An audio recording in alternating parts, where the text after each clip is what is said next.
시청자 여러분 안녕하십니까? 올해 마지막 12월은 그야말로 격동의 시기였습니다. 3일 밤 갑작스러운 비상계엄 이후 윤석열 대통령 탄핵 소추안 가결까지 전국은 12일간 쉴 새 없이 요동쳤습니다. 14일 국회가 윤 대통령 두 번째 탄핵 소추안을 가결하면서 공은 헌법재판소로 넘어가게 되었습니다. 이번 주 시사호는 12.3 내란 사태와 윤석열 대통령 탄핵 가결을 중점적으로 분석해 보겠습니다. 오늘 모신 패널 소개합니다. 박재일 영남일보 논설실장 나오셨습니다. 어서 오십시오. 네, 안녕하십니까. 김용권 전 더불어민주당 국회의원 나오셨습니다. 어서 오십시오. 예, 안녕하십니까. 12.3 내란 사태, 이것에 대한 의미 어떤 것이 있는지, 어떤 것이 가장 두 분께 중요한 지점으로 와닿으셨는지 자유롭게 총평해 주시는 말씀 듣고 시작하도록 하겠습니다. 박재일 실장 먼저 하실까요? 예, 그 12월 3일 우리가 뭐 보통 사람이 살다 보면은 뭐 그날의 그 순간을 우리가 기억한다 그러지 않습니까? 반드시. 그러니까 뭐 세월호 사태도 그날 저도 기억이 생생하게 나고. 근데 12월 3일 아마 뭐 많은 분들이 자기 인생에서도 기억날 날짜가 아닌가 싶은 그 순간이, 그날 저도 우연히 뭐 바로 계엄 직후부터 한 거의 5, 6시간을 새벽까지, 이게 뭐 TV로 생중계됐으니까 거의 여러 채널을 또 돌려가며 보면서 어떻게 보도하는지도 궁금했고, 제가 언론이니까 그래서 뭐 지켜봤는데, 개인적으로는 이게 뭐 한 2, 3시간 뒤면은 탄핵 계엄 선포가 국회에서 좀 부결될 것이라는 좀 개인적인 확신이 있었어요. 법률적으로도 그랬고. 어쨌든 그렇게 됐는데, 한편 좀 기괴한 대사건이죠. 일종의 뭐 정변이라 할 수도 있는데, 특히 독특한 것은 과거에 그 군을 동원하는 것은 제3세계든 우리 대한민국 역사에서도 그랬지만, 군의 정치 세력이, 군 장교들이 정치 세력화하면서 일어난 정변, 쿠데타 이런 것이 많은데, 이번에는 일종의 친위 쿠데타로 좀 권력을 잡은 미니 윤석열 대통령 측을 말하죠.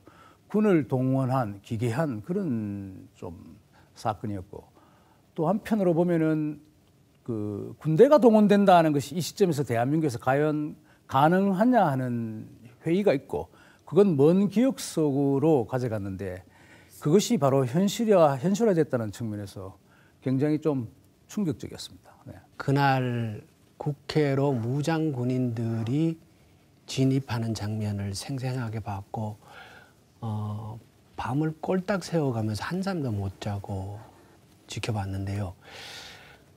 우리가 누리고 있는 이 민주주의라는 제도가 참으로 취약할 수도 있겠구나.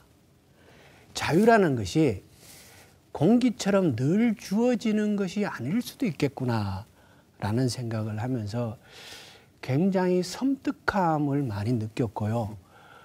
그리고 권력자들의 잘못된 판단이 우리의 일상을, 우리의 민주주의를, 우리의 인권을 얼마나 무참하게 파괴할 수 있는가라는 것을 생생하게 느낄 수 있는 장면이었다, 이렇게 생각을 합니다. 네.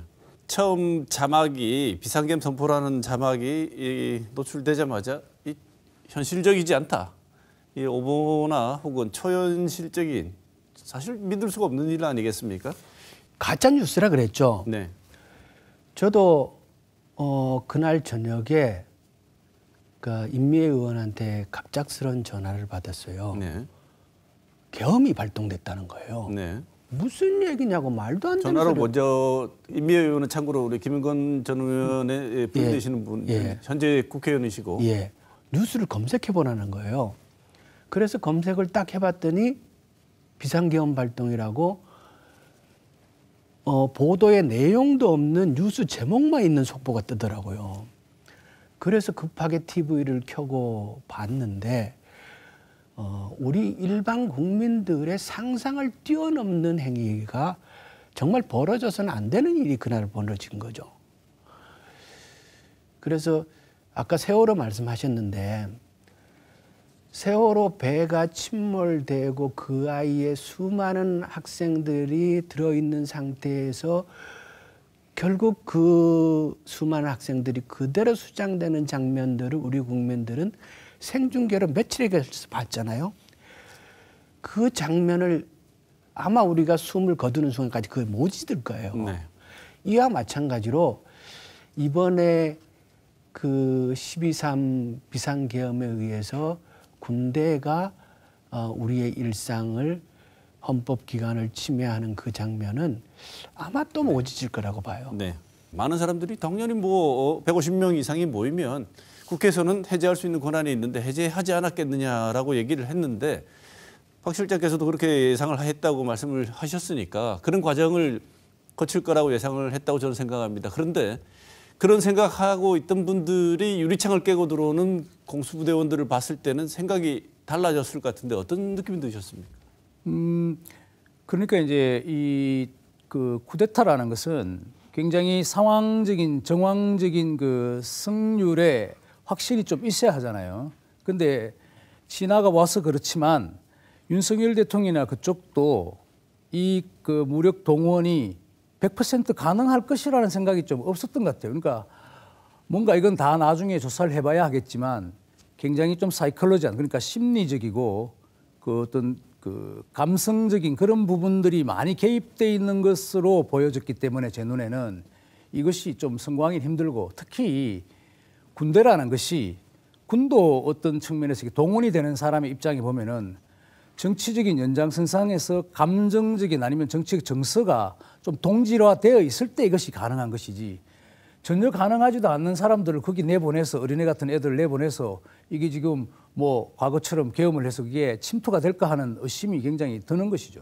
실제로 TV로 봐도 그런 장면이 많았습니다. 일단 들어오는 군인 자체가 저게 무슨 진압을 하러 오는 것인지 무슨 끌어내려고 하는 것이 불분명하단 말이에요. 이미 그 뒤에 또 뭐 특임단의 어떤 단장이나 이런 사람들의 입장에서 봐도 자기들이 도대체 뭘 어떻게 해야 되는지 잘 모르겠다는 거 아닙니까? 들어갈 때 그렇게 그럴 거라고 생각을 하셨어요? 아니면 군 부대가 실제로 유리창을 깨는 장면을 보고 내가 생각했던 게 틀렸구나 이렇게 생각하셨습니까? 뭐 그 정도는 군이 동원됐다면 아마 어떤 시도는 할 것이라고 봤지만 그게 물리적인 저항으로 갔을 때는 그걸 그 일선 그 현장에 그걸 집행하는 군인들이 그건 거의 할 수가 없을 것이다 저는 그렇게 생각했습니다. 네, 이 지점은 윤석열 그러니까 그건 지금 이제 유리창을 깼다는 부분은 거의 내란죄 승리 범죄 구성 요건에 좀 핵심적인 요인이 되는 것이죠. 그걸 뭐 우리가 여기서 뭐 따져서 그게 그 전체 사건의 뭐 한 장면이기 때문에 전 사건의 범죄 구성 요건이 아니라 사건 전체를 정변 전체를 구성한다는 데에서는 뭐 참고는 될 수 있지만 그게 뭐 결정적인 요인은 아닐 겁니다. 다만 범죄 측면, 내란죄 이런 부분에서는 앞으로 공방이 치열하겠죠. 네, 그러면 범죄 측면을 구성하는 데 있어서는 많은 분들이 결정적인 장면으로 얘기를 하고 계신데 박재일 실장께서 보시는 윤 대통령 비상계엄이라는 행위의 최고의 문제는 어디라고 보십니까? 그러니까 시대 좀 착오적이죠. 아마 지금 아직도 윤석열 대통령의 지금 입장이 좀 나오기는 하지 않습니까? 그런데 선호가 좀 달라진 측면이 있어요. 뭐 설령 그러면 비상계엄이라는 특단의 조치를 세운다면은 그 전에 여기에 대한 명분 축적과 정치적인 명분 축적이 있어야 될 테고 국민에 대한 어떤 설득 작업을 어느 정도 깔고 시작해야 되는데 그게 물론 전혀 없다고 할 수는 없지만 예를 들면 정치를 좀 아시는 분들은 아마 저런 심정에서 했을 것이라고 추측은 하지만 결과적으로 놓고 볼 때 진행 과정을 놓고 볼 때 윤 대통령이 계엄에 대한 충분한 사전 설명이 없고 뒤늦게 이제 이게 법적으로나 아니면 실패한 쿠데타가 되니까 지금 설명이 이어지는 것인데 그게 전후가 좀 바뀌어 있죠.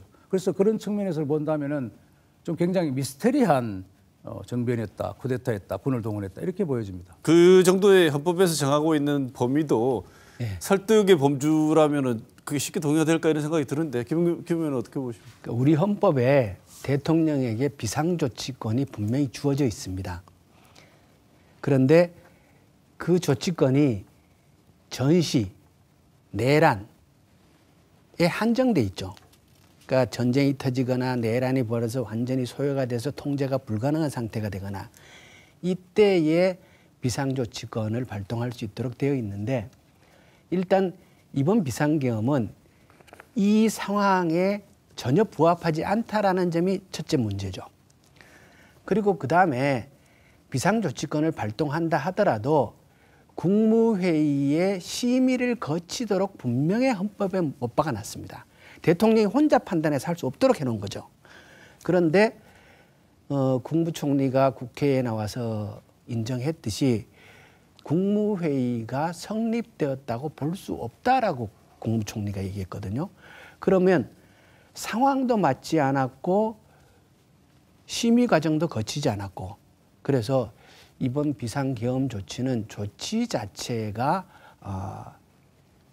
법적이지 않다 이렇게 봐야죠. 곽 실장님은 지금 이번 사태를 내란이라고 칭하는 것에 대해서는 어떻게 생각하십니까? 내란일 수도 있죠. 내란일 수도 있고 우리가 그거는 아닐 수도 있는 겁니까?